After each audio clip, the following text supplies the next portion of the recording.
الحمد لله رب العالمين والعاقبة للمتقين والصلاة والسلام على سيد الأنبياء والمرسلين وعلى آله وصحبه أجمعين. أما بعد فأعوذ بالله من الشيطان الرجيم. بسم الله الرحمن الرحيم.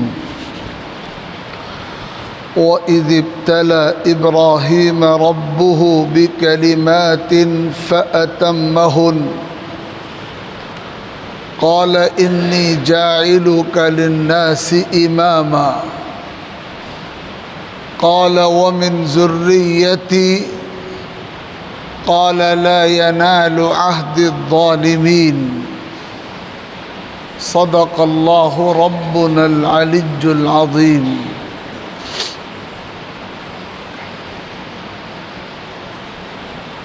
بزرگوں اور بھائیوں،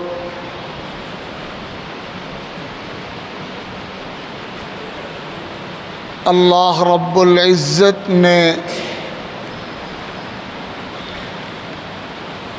ہم کو اور آپ کو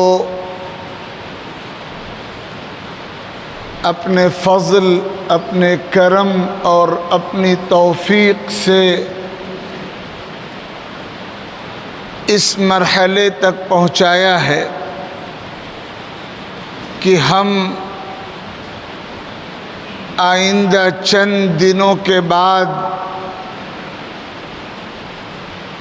ذی الحجہ کے محترم اور باعظمت مہینے کا استقبال کریں گے۔ اللہ رب العزت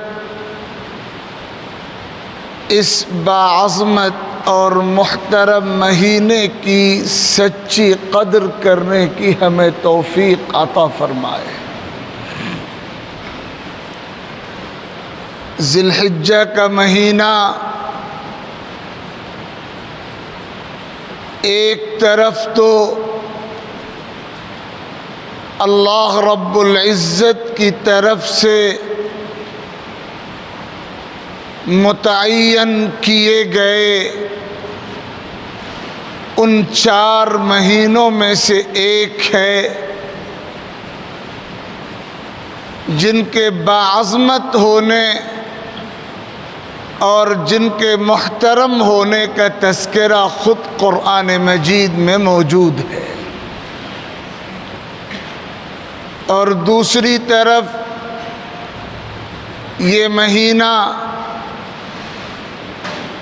حج بیت اللہ کا مہینہ ہے، قربانی کا مہینہ ہے، عید الاضحیٰ کا مہینہ ہے۔ اللہ رب العزت کو راضی کرنے کے لیے اپنی طرف سے ہر ممکن کوشش اور محنت کا مہینہ ہے، اور اللہ تعالیٰ نے قرآن مجید میں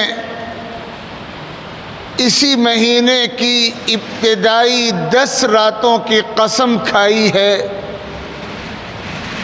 اور فرمایا گیا والفجر وليال عشر والشفع والوتر واللیل اذا یسر۔ اللہ تعالیٰ نے ذی الحجہ کے مہینے کے پہلے عشرے کی راتوں کی قسم کھائی ہے،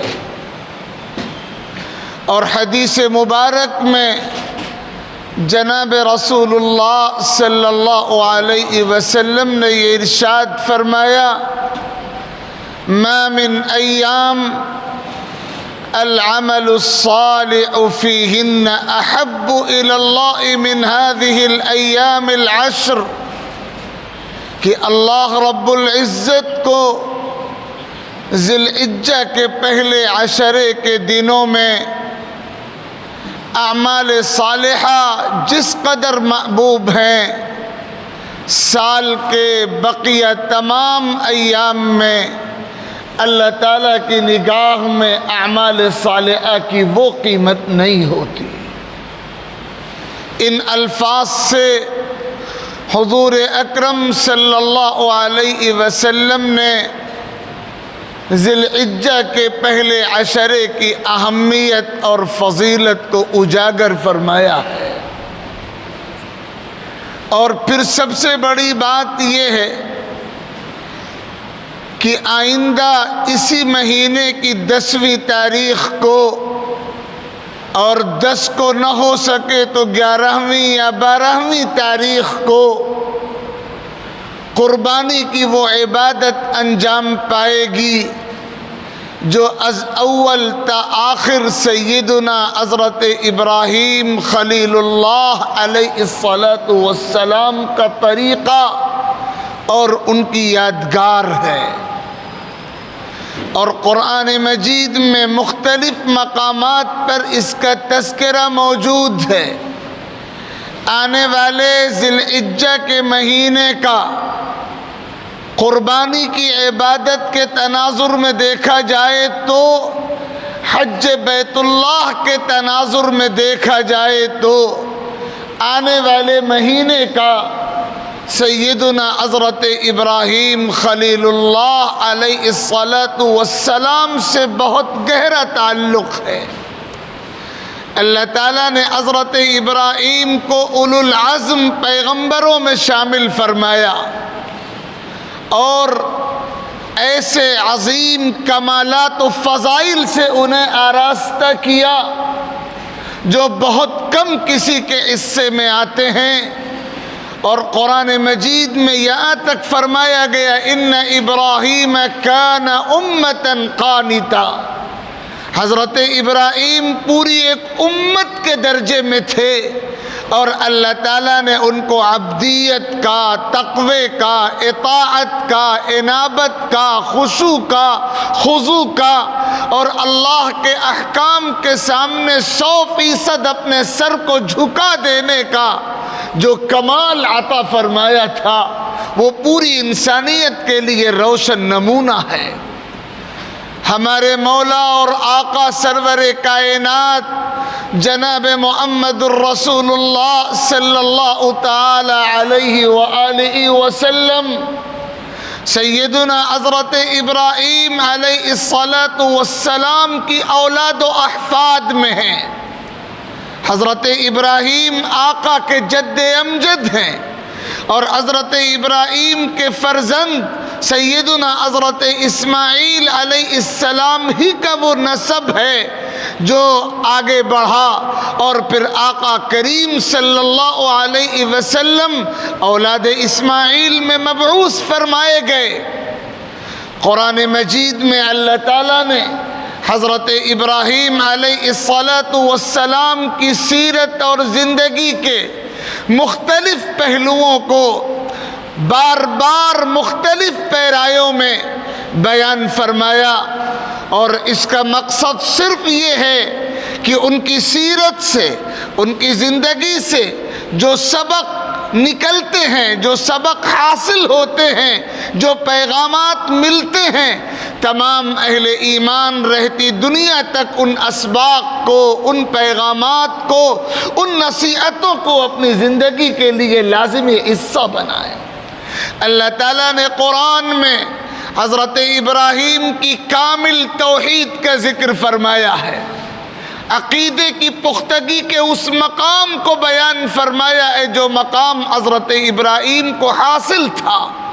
اس اخلاص کامل کا تذکرہ فرمایا ہے جو حضرت ابراہیم کا امتیاز تھا، اس جذبہ قربانی کو بیان فرمایا ہے جو حضرت ابراہیم کی خصوصیت رہی،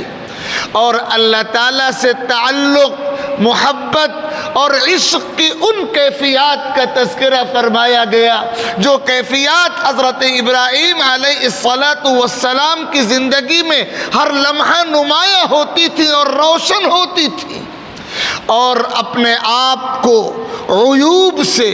کمیوں سے، کوتاہیوں سے، نافرمانیوں سے، اللہ تعالیٰ کی ناراضگی کے کاموں سے دور رکھنے کی جو فکر، جو اہتمام، جو جذبہ حضرت ابراہیم علیہ السلام کے کردار اور زندگی میں ملتا ہے، قرآن مجید میں اس کا بھی تذکرہ فرمایا گیا۔ اور یہ بھی اللہ تعالیٰ نے بیان فرمایا وَإِذِ ابْتَلَى إِبْرَاهِيمَ رَبُّهُ بِكَلِمَاتٍ فَأَتَمَّهُنَّ کہ وہ وقت یاد کرنے کے قابل ہے جب اللہ تعالیٰ نے، رب کریم نے حضرت ابراہیم علیہ السلام کو مختلف مرحلوں میں آزمایا، ان کو آزمایا گیا، ان کو امتحان سے گزارا گیا، امتحان لیا گیا ان کے ایمان کا،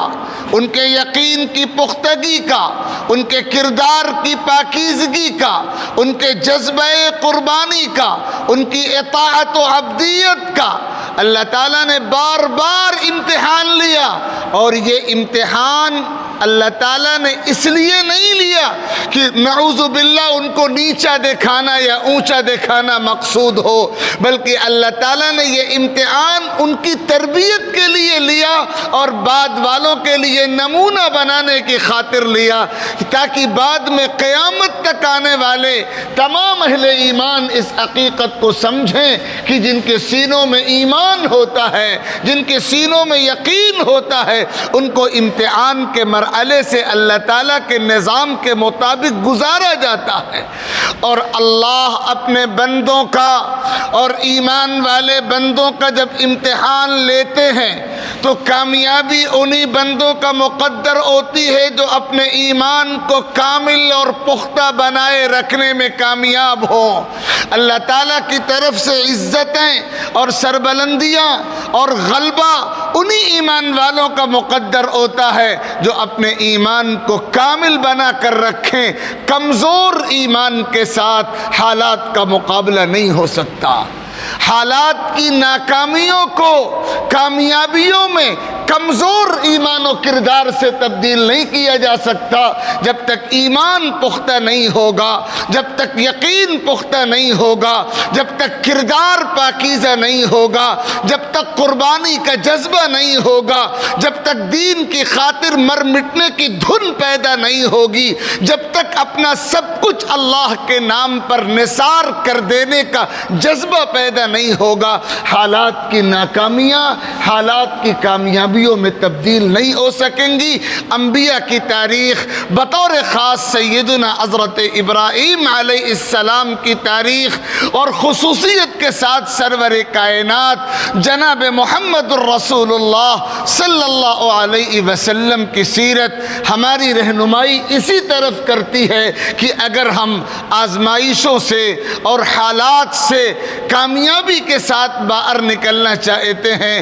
تو ہمیں اپنے اندر کی دنیا تبدیل کرنے کی فکر کرنی پڑے گی، اپنے ایمان کو کامل بنانے کی فکر کرنی پڑے گی، اپنے کردار کو پاکیزہ بنانے کی فکر کرنی پڑے گی، اپنے نفس کی خواہشات کے مطابق زندگی گزارنے کے بجائے اللہ کی مرضیات کے سانچے میں ڈھلی ہوئی زندگی گزارنے کا جذبہ پیدا کرنا پڑے گا۔ یہ وہ سبق ہے جو سیدنا حضرت ابراہیم خلیل اللہ علیہ السلام کی زندگی سے ملتا ہے۔ اللہ رب العزت مجھے بھی توفیق عطا فرمائے اور آپ سب کو توفیق عطا فرمائے، ہم اپنے نیک اسلاف کے نقش قدم پر چلنے کی فکر کرنے والے بن جائیں اور ان تمام کامیابیوں کو حاصل کر سکیں جو کامیابیاں اسی صورت میں ملنی طے ہیں جو صورت اللہ کے پیغمبر علیہ السلام نے